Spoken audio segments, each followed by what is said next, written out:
Hello everyone, I'm Brett, aka the New England Gamer, and today I would like to give you a little introduction to my channel, the different stuff we're going to be covering, the different stuff we might be discussing, and then a slight overview of all of the game systems that I own. So, up first, I'd like to just give a general overview of all of the home consoles that I own because it's one of the biggest things that we're going to be doing is just playing video games, playing on different systems with different games, talking about them, reviewing them, so on and so forth. So, up first, my oldest system, so we'll start there, is my Atari 2600, which is actually kind of interesting because it says not for resale on the bottom, which leads me to believe that it's either a demo unit or it was used at like some sort of display. After that, we have all my Nintendo systems. So, for the North American ones, we have the NES, SNES, N64, GameCube, but that's region free, so that's and then the Wii. And then also I own a Super Famicom, which is the Japanese Super Nintendo, basically. I have a Sega Genesis Model 2. That's pretty cool. I have a original PlayStation. It's the second or third revision, I believe. It has everything on it except for the three yellow, white, red outputs on the back. And I also have a PS2 Slim that is the 77001 model, so I believe that's the second gen. I know it's not the first, I know it's not the fourth, but I'm not positive whether it's the second or the third. And then I also own a few Microsoft systems. So I have the original Xbox, two Xbox 360 Slims, one of which is a regular one, and the other one is a special edition Gears of War 3 one, which is really cool. Then I also have an Xbox One S. And I've had a lot more systems over the years, but those are the ones that I currently own. So as of right now, I have three home consoles with me. All the others are either at my grandparents', which is where a lot of my stuff normally is, or they're at my school because I actually do a video game club at my school. But so the first one I'd like to talk about, and honestly one of my favorite systems that come out in the 20th century, is the Super Famicom. This came out in Japan in 1990.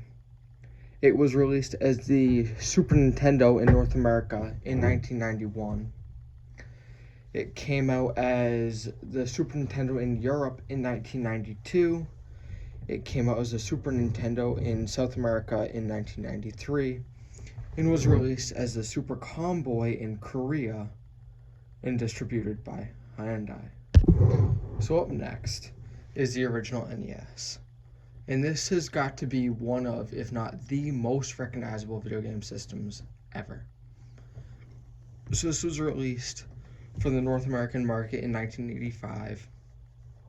Japan got the Famicom, which looks wildly different, but this is such a recognizable system. Super Mario Bros. 3 in there. And actually had, well, I didn't have the whole thing redone. When I bought it, it had just gotten completely redone because it was toast. Which I'm actually kind of glad that it got rebuilt in a way, because it means that a lot of the issues of the old NESs, all like the blinking light issues and not reading games and fried pin connectors and stuff, none of that really applies to this because it just got rebuilt 5-ish years ago. So my final system I have on me, and probably the system I use the most out of all of them, is my Xbox One S. And this was released in August of 2016. So now that we are done taking a look at my home consoles, I'd like to go over the handhelds that I own. And at one point I owned 8, now I own 4. And Um, of the four that are missing, I had gotten rid of two of them. One was a gift. The other one was I just gave it back to the person who gave it to me. One was I had lost it, and another one was a punishment I had it taken away and sold on me. So, of the four systems I still own, the first one I'd like to talk about, and probably one of the coolest handhelds out there, is this, the Sega Game Gear. So, I had gotten this from my uncle because he had bought it when it was brand new, and he had it, and then he just put it into storage, just put it in a box in his closet in the late 90s. Had forgotten about it, and then it actually found it maybe in like June or July, so about somewhere between 6 and 8 months ago, and he just given it to me. And as you can see, it turns on. It does have some issues, which I believe are capacitor related, but it is a really cool system nonetheless. The next system I would like to talk about, and probably my favorite handheld ever made, not this exact one, just this model, the Game Boy Advance SP. Because it is so much smaller, so much sleeker than the original Game Boy Advance. I just like it. And I have the NES edition here, which is really cool. They were released alongside NES games, like re-released NES games, which sadly I don't own any of, but I had gotten this at a Goodwill for $20. I don't know, let's say maybe 6 or 7 years ago. I was in like 4th or 5th grade. It's like 6, 7 years ago. And even at that time, it was worth a lot more than I paid for it. But now I'm really glad I got it for the price that I did, because it's worth $150, $200 if I were to sell it with all the games I have for it. The third handheld I have, and another Japanese exclusive system, is the DSi. So the DSi itself wasn't exclusive to Japan, but this color was. This color is called Lime, and it only came out in Japan, and it is the coolest of the DSi colors in my opinion.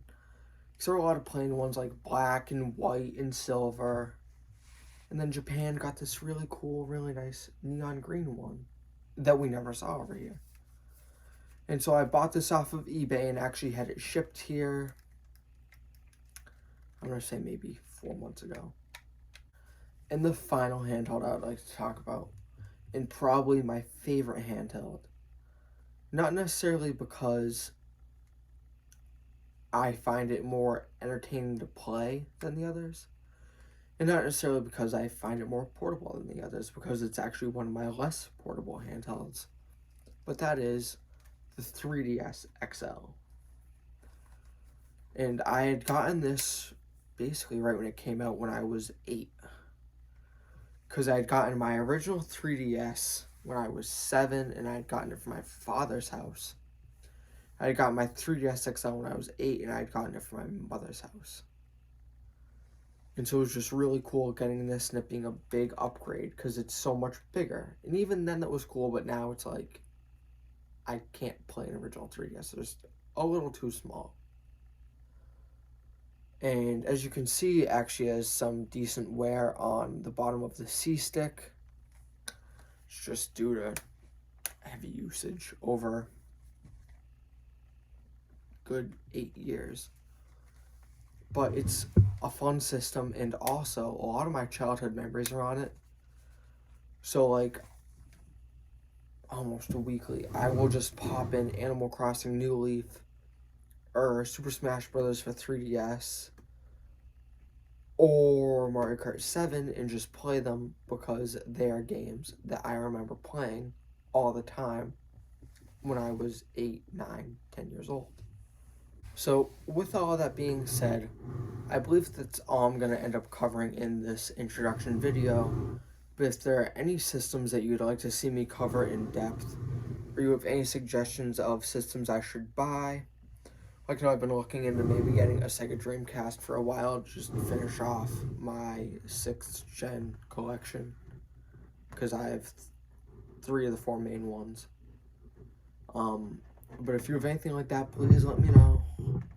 If you would like to see any of those systems covered in depth, or even if you'd like to see some discussions on debates, like I know I have one that's in the works, that's the Super Nintendo versus the Super Famicom, which one's better and why.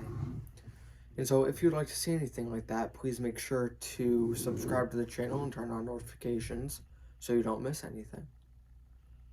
Have a good one, and I'll see you later.